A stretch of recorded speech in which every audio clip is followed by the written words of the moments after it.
ಧರಣಿ ಮಂಡಲ ಮಧ್ಯದೊಳಗೆ ಬೆರೆಯುತಿಹ ಕರ್ನಾಟ ದೇಶದೊಳಿರುವ ಕಾಳಿಂಗನೆಂಬ ಗೊಲ್ಲನ ಪರಿಯ ನಿಂತು ಪೇಳ್ವೆನು.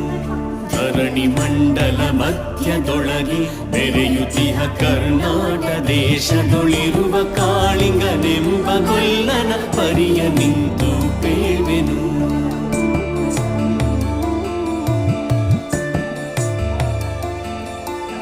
ಎಳೆಯ ಮಾವಿನ ಮರದ ಕೆಳಗೆ ಕೊಳಲನೂದುತ ಕೊಲ್ಲಗೌಡನು ಬಳಸಿನಿಂದ ತುರುಗಳನ್ನು ಬಳಿಗೆ ಕರೆದನು ಹರುಷದಿ.